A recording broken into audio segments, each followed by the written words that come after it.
My family wants me for Christmas after 8 years of estrangement, but can I forgive them when they only care about my grandfather's inheritance? My family has invited me, my wife, 27 female, and my daughter, 1 female, for Christmas after we were disowned 8 years ago. After my friends gave me different opinions, one of them suggested that I submit my problem here to receive feedback from strangers on the internet. I am a 25-year-old man who is the youngest of 4 children. My mom is 52 and my dad is 54. My siblings are my twin brother Casey, 25, male. Sarah, 28, female, and Michael, 31, male. For background, I was the family's black sheep growing up, and I was aware of that from an early age. You see, there are a lot of athletes in my family. My mom played volleyball. Michael played soccer. Sarah played softball. Casey was the team's outstanding running back, and my dad was a standout basketball player at a D2 school. My parents were always interested in my siblings and hardly ever came to my events, so I had to practically beg them to come to my tournaments. I was never really interested in any of those physical sports, but I was interested in archery, which my family referred to as a wimpy sport. I competed in over 20 tournaments between the ages of 14 and 16, but my parents only attended one. Although they never abandoned me, they never showed me the same level of emotional support that they did for my brothers. I was angry about that as a teenager. Every time I attempted to discuss this with them, they would accuse me of being attention-seeking. But this isn't the reason my family disowned me. I started dating Amy, 25, female, who was in my grade at the time, when I was 15. I introduced her to my parents and siblings after we had been dating for approximately 6 or 7 months, and they all thought she was great. Even though I was young, I could imagine us working together in the future. After nearly 2 years, I was informed by one of Amy's former friends that she had been unfaithful to me for a few months. I didn't know who the man was at the time, but she told me it was my twin brother when I confronted her. She essentially informed me that although she loved me at first, her love for my brother was greater. When I confronted Casey at home later that day, I was so furious that I gave him a sucker punch and knocked him unconscious. I acknowledge that I shouldn't have acted violently, but my animosity toward him and my family simply exploded. I was transferred to live with my 48-year-old paternal aunt, who was now distant from the family and resided in a different city about 2 hours away. In exchange for my family not pursuing charges against me, I could have been prosecuted as an adult in court. Since then, I haven't communicated with them.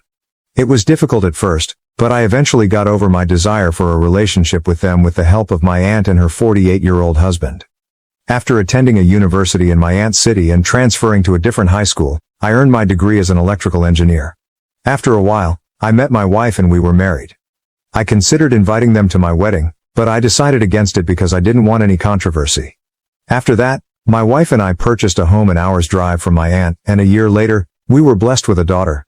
Then, roughly a week ago, my parents messaged me on Facebook to invite me to spend Christmas at their place so we could catch up.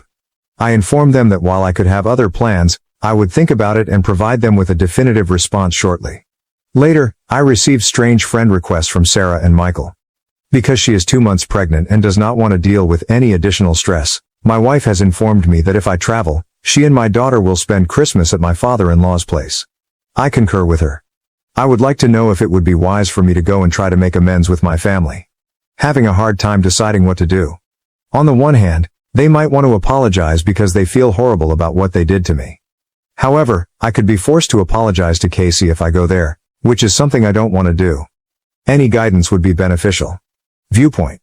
To start with, except for your aunt, your entire family seems like a bunch of jerks. The only cool person here is her. If I were you, I would inform them that I am spending Christmas with my wife, daughter, and father-in-law, thus I am unable to go. I would inquire as to whether choosing a different time is truly vital to them. That is, if you want to make amends with them or if you're interested in finding out what they want. There are many various circumstances in life that can help you alter your opinion, but I must admit that it seems a little strange that your brother and sister decided to add you as a friend after 8 years of no communication, following your parents' Facebook message. For this reason, if you're interested in meeting them, I wouldn't do it at your house or at theirs on Christmas. Meet in a park or someplace and then see where things go. Tell them to stop contacting you and that you're just not accessible if you're not interested in making amends. Proceed with your life after blocking them on social media. What are your thoughts on the matter as a whole? If you were in OP's position, how would you respond? Tell me in the space provided for comments. Remarks from the community. As a parent, I can't imagine not being able to communicate with one of my children for 8 years after my other child done something so horrible to him, as stated in Minute Box 3852. He struck him then. I simply cannot imagine that. If my son ever did something like hit his brother, I would completely understand. We're all still only human, even if I'm not supposed to say it. It's up to you if you can get over the fact that they turned their backs on you for 8 years and left you for your aunts. I'm not sure if I could myself. I doubt anyone would blame you if you're unable to see them again and choose not to. They are unaware of the whole tale if they do. They are also not worth your attention if they are aware of the whole story. Surprise Pants exclaims, "My man, there are no good answers here. I would spend Christmas with your current immediate family if they value it. You might pick a less stressful time and calmly express it that way if you want to spend time with an alienated family. I can understand if your family is a bunch of jerks, but it doesn't sound like anything serious happened that you couldn't all handle. Reconnecting might be worthwhile. At least you can try, even though my pessimistic side says it won't work out. When you do, don't discuss the past with anyone other than your wife and your therapist. Get one if you don't already have one." Angry Patient 18 says, "Making amends during a significant occasion like Christmas is never a good idea. Since it's obvious that they want to get back together because of your child, your wife is quite smart to avoid this event. Tell them you won't miss your daughter's first Christmas but that you're open to having lunch or coffee in a public setting in the new year. One blow to a brother who betrayed you led to your disownment. They were obviously searching for reasons to get rid of you. Now that you have a baby to snuggle, you are only of service to them. Take great care as you tread. They won't be able to see the infant for at least 6 months, even if you don't make amends." Extra details gleaned from OP's remarks. "They invited me to a large Christmas family event, and this is the first time they have been in touch with me in 8 years. My parents host a supper for my entire paternal side on Christmas Day. I believe they are attempting to take advantage of me because they invited me on that particular day. Additionally, this is how they got rid of me. My aunt was shunned by her family after coming out as bisexual to them after graduating from college. My maternal grandparents weren't living at the time, and my mother is the only child. My dad essentially gave me away to my aunt because the other siblings refused to take me. Lastly, I've always been envious of my wife's close relationships with her siblings and family. That is the kind of family I always yearned for."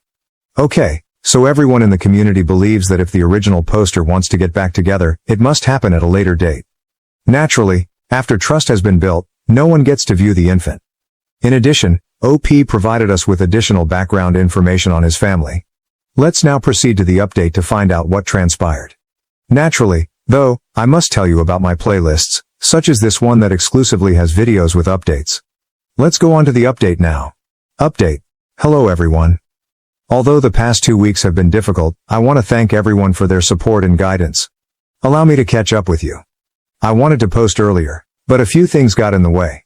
My wife started having excruciating stomach discomfort 2 days after Christmas, making it difficult for her to stand. I hurried her to the hospital with her sister, a 30-year-old woman, and we learned that my wife had lost the baby. To be honest, telling my wife what had transpired was the worst part for me. My wife had to remain for an additional 2 days because of difficulties related to the operation. To be honest, I have been making an effort to remain strong for my wife and daughter, but I am currently having difficulty. Let's go on to the original post's update. On the same day that I posted, the majority of you left comments urging me to avoid spending Christmas with them due to the holiday's importance. I agreed and made the decision to stay with my wife for the remainder of the holidays. Why should I make time for them when they never made time for me? I thought they would try to argue with me when I texted them this, but instead they stated they appreciated my viewpoint and were excited to see me after the holidays.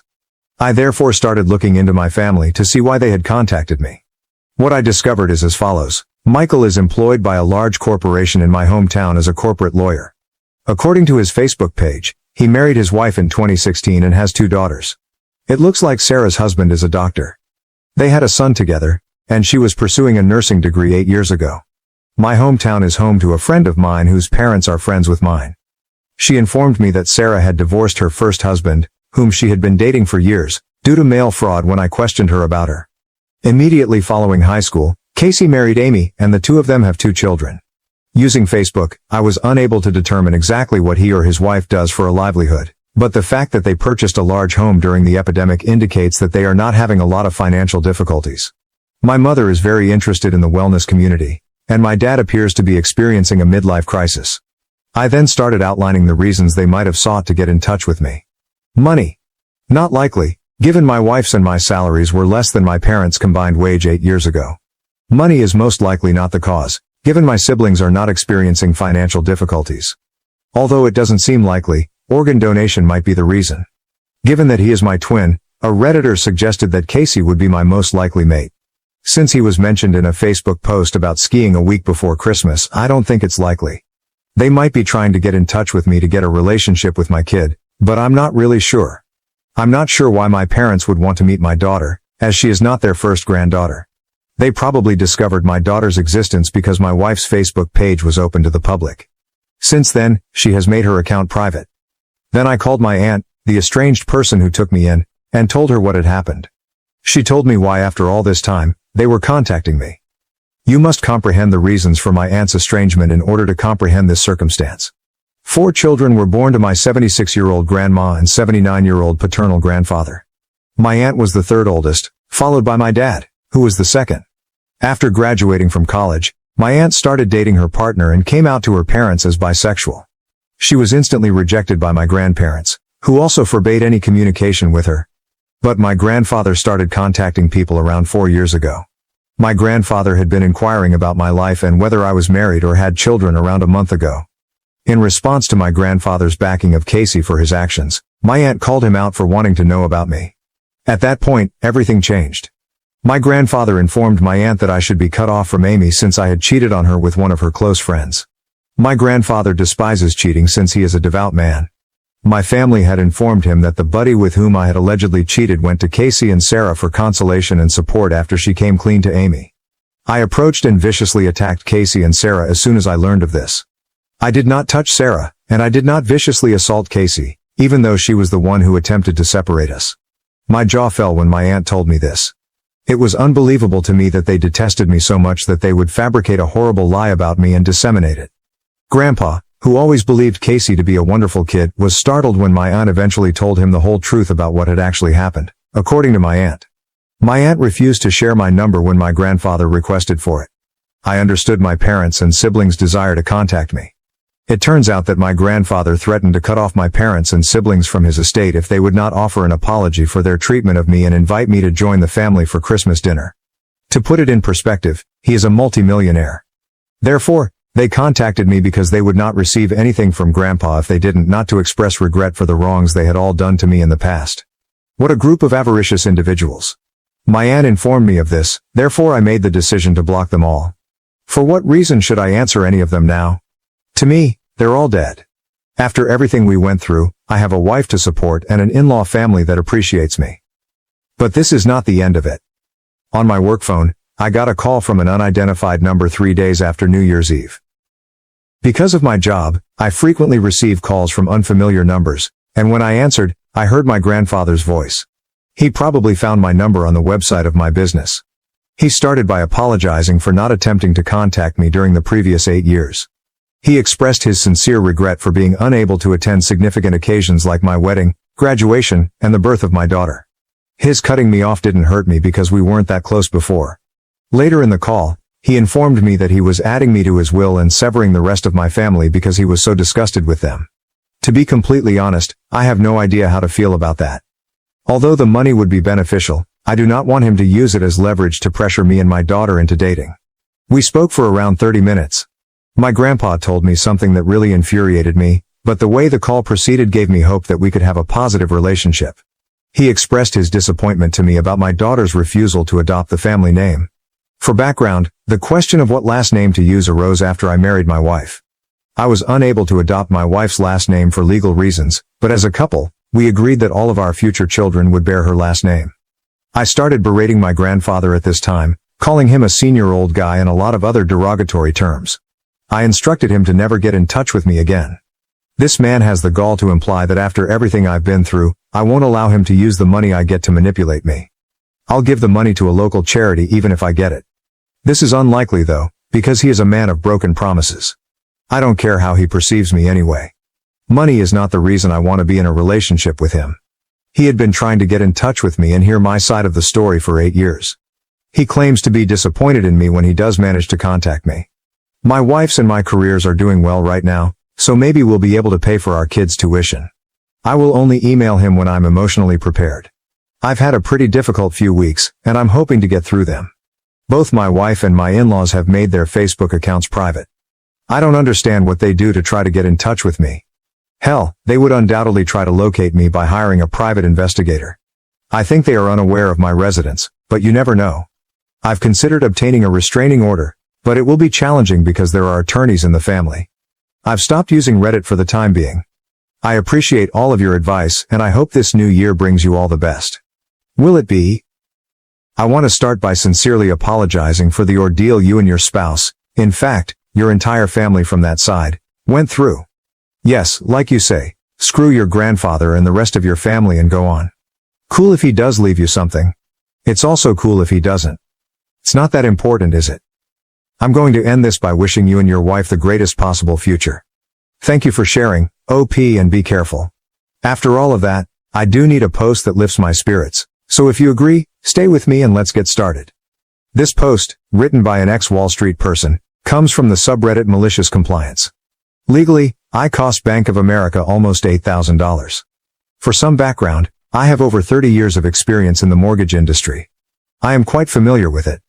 Bank of America has never appealed to me, particularly their servicing section. This incident occurred a few years ago. I recently learned about this group. To my annoyance, the mortgage broker I used to restructure my mortgage offered Bank of America the servicing rights. Usually, the organization you pay to service your loan is not the same as the one that owns it. I felt irritated. Since most people at the time assumed that loans would remain on the books for at least 3 years, I calculated that Bank of America spent about $5,000 to service my loan. Additionally, mortgage servicers receive 0.25% of your outstanding loan balance annually, which can be adjusted to 0.375%. It is derived from your bank interest payments. Bank of America revealed that they will be collecting a $5 fee for the convenience of online mortgage payments around 2 months after the servicing move. Unjustified money grab indeed. I consider myself fortunate to be able to contribute a bit more each month to my home payment. I therefore drew out $400 in quarters from my local bank the following month in addition to my home payment. I then proceeded to my neighborhood Bank of America location and gave them my quartered mortgage payment along with other repayment documents. I requested a payment receipt. In order to lower the current debt and, consequently, Bank of America's costs, I overpaid my mortgage. You can write a check, you don't have to pay in coins, the kind branch manager remarked. The branch manager actually chuckled when I answered, I could, but I would charge a $9.50 convenience fee for the stamp on my check and the ink used. They counted the money and gave me my receipt. The charges persisted the next month, so I visited another nearby Bank of America location that had received negative Yelp reviews because of an unfriendly bank manager. I followed suit. Write a check, the branch manager instructed. We do not accept quarters. Should I call the Consumer Financial Protection Board, the Office of the Comptroller of the Currency, the top bank regulator in the United States, and the banking commissioner of the local state and inform them that you would not accept legal tender? I requested a conversation with the district manager. A stench was coming from me. He reluctantly had the employees count the quarters after roughly 20 minutes, and I was given a receipt. I informed the management that the next time, I would bring dimes. I brought dimes the following month. He took them, but he kept glaring at me. Bank of America canceled the convenience fee after the payment was made. I refinanced my mortgage at a reduced rate the next month. For a service that they anticipated would last at least 3 years and 5 years to be profitable, Bank of America only received about 6 months' worth of payments. Thank you for watching. If you haven't subscribed yet, please do so and hit the notification bell to stay updated with more shocking real-life stories happening around you.